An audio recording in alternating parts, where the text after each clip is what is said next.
8 февраля отмечается День российской науки. Это повод для того, чтобы встретиться с одним из представителей научной общественности нашей республики, ну и России, я думаю, тоже. Здравствуйте, у нас в студии Римма Валиуллина, это профессор, доктор технических наук, академик Академии наук Республики Башкортостан, заведующий кафедрой геофизики Уфимского университета науки и технологий. Рим Абдулович, здравствуйте. Здравствуйте. Поздравляю вас с праздником. Спасибо. Праздник замечательный. Замечательным, наверное, еще и потому, что второй год подряд у вас открывается лаборатория, и это один из моментов. И к тому же еще и открылся межвузовский кампус не так давно. Очень такие вот солидные подарки к 8 февраля. Да, вы правильно заметили. Ведь вот День науки, это 8 февраля, фактически был учрежден, можно так сказать, в тот момент, когда Петр I учредил Академию наук. Затем, вот заметьте, что одновременно с этим он учредил еще и университет и гимназию. Это о чем говорит? Что уже тогда говорили о том, что наука и образование должны быть вместе. Это уже даже не оспаривается, это действительно так. Поэтому вот у нас есть такой принцип, что качественная подготовка студентов или специалистов невозможна без того, чтобы каждый преподаватель и сотрудник кафедры моей не занимались наукой. Это важный момент и важный принцип. Почему 8 февраля отмечается этот праздник? Хотя было время, когда мы отмечали это в апреле. Да. Но вот на самом деле это Петр I, когда издавал указ, это было 8 февраля по новому стилю, то есть 300 лет назад. И мы фактически лет 25, наверное, последних только вернулись и стали отмечать это 8 февраля. Я считаю, что это правильно. И вот в Дни науки всегда праздновали не только ученые же, но школы. Тем более сейчас у них проектные работы есть, они занимаются уже наукой. Мы их приглашаем на конференции, специально создаем такие секции «Путь в науку». Отмечают эти праздники вузы. Но по-разному отмечают. Конференции, семинары, круглые столы. А вот мы уже второй год отмечаем этот праздник открытием новой лаборатории. Вот в прошлом году в рамках постановления правительства 218, это когда кооперация научных организаций, вузов с реальным сектором экономики выполняет такие работы для создания высокотехнологичного производства. И вот у нас в качестве инициатора выступил ТНГ Групп, это Татнефтегеофизика, и в качестве головного исполнителя они выбрали нас. И мы вот 3 года трудились, и в рамках этого гранта открыли лабораторию, центр компетенции по термодинамическим исследованиям многофазных потоков. И вот мы открыли тоже в День науки, вот сегодня, 8 февраля, как раз акустическую лабораторию в рамках проекта «Дизайн функциональных материалов». Это очень важное направление, поскольку объемы исследований пассивной акустики, акустической шумометрии очень большие на практике. И эта работа будет связана с практическим материалом. Как сейчас строится работа с молодежью? Хочу сказать, идут ли молодые люди в науку? Потому что, согласитесь, был какой-то период времени, когда молодые люди совершенно не горели желанием заниматься наукой. А сейчас такие и лаборатории открываются. Опять же, межвузовский кампус. Наукой стало заниматься, как по мне, интересно. Вы правы. Ведь было время, когда наука финансировалась по остаточному принципу. Тогда многие выступали, что вот зарплаты низкие и так далее. Но на самом деле это было связано еще с тем, что денег выделялось достаточно мало на науку, раз остаточный принцип. Поэтому нельзя было создавать лаборатории. Это просто было невозможно. Почему, думаете, уезжали в крупные города, в Москву, в Казань, в Питер? Там все-таки была возможность такая, во-первых, учиться и работать в компаниях, в том числе и в зарубежных компаниях. Вот это их туда манило. А вот сейчас все изменилось ведь. Вот смотрите, даже в нашей республике правительство и глава нашей республики выделяет деньги. Выделяет деньги для того, чтобы молодые ученые ездили на стажировки, причем даже за границу. Затем выделяют деньги на сертификаты для квартир. Это же такого никогда не было. А вот сейчас, видите, и проекты такие, 3 вуза у нас в приоритете, да, выполняют приоритет 2030, это тоже деньги. И вот сейчас молодежь смотрит на это по-другому. Молодежь, ну вот у меня, скажем, на кафедре молодых очень много, да, мы оставляем их на работу, талантливые ребята, просто талантливые ребята. И они с удовольствием пишут статьи, участвуют в этих проектах. Вот и грант по 218-му. И еще ведь РНФ постоянно, да, они участвуют. Сами выигрывают молодежные гранты. Это ведь здорово. Вот сейчас стартап выиграли, да, тоже на хорошую сумму ребята с моей кафедры. То есть сейчас создаются условия такие, что им становится интересно. Им становится интересно. И поэтому молодежь идет.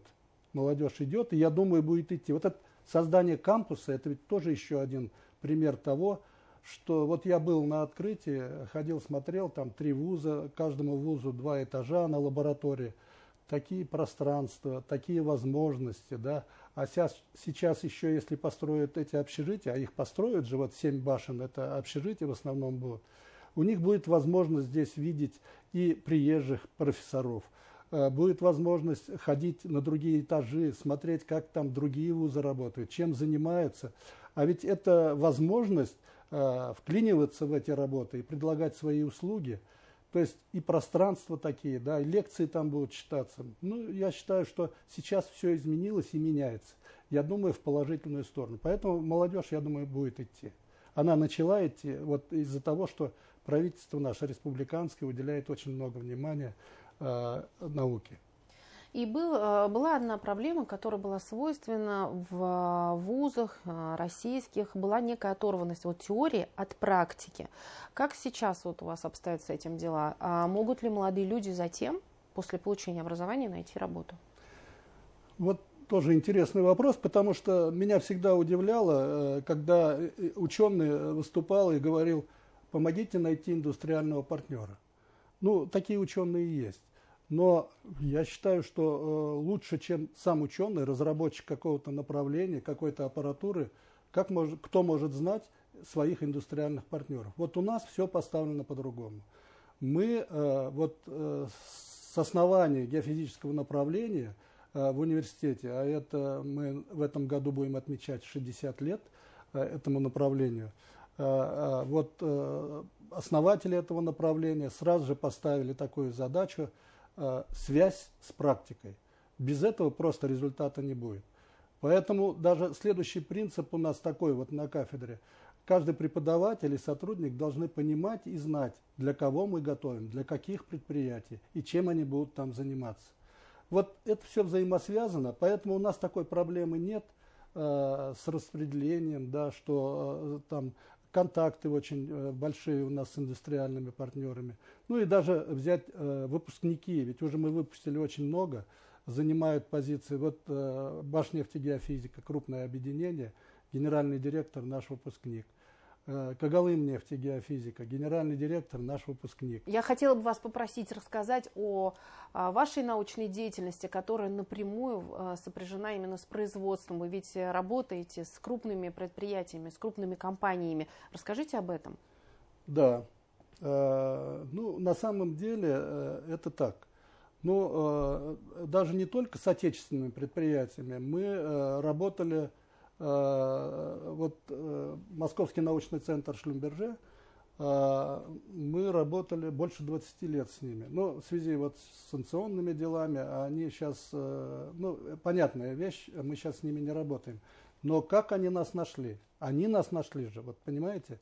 Обычно так бывает, когда они хотели заехать в Россию, значит, с волоконно-оптической термометрией. Есть такой метод. И стали искать, обзор литературы, патенты смотреть, изобретения, чтобы найти экспертов. И вышли на нас просто вот по результатам публикации. И они вышли сами на нас, приехали к нам. И мы с ними 20 с лишним лет работали. И, кстати, вот эту лабораторию, которую мы открыли, акустическая, мы с ними 2 года работали и фактически занимались интересной работы физической, определения природы возникновения шумов на практике. Вот затем мы работали с компанией Total, да, 5 лет. Сейчас, ну, они тоже по известным причинам, сейчас мы не работаем с ними. Но причем это была наука же. Чистая наука, теория, мат-модели мы создавали для них, да.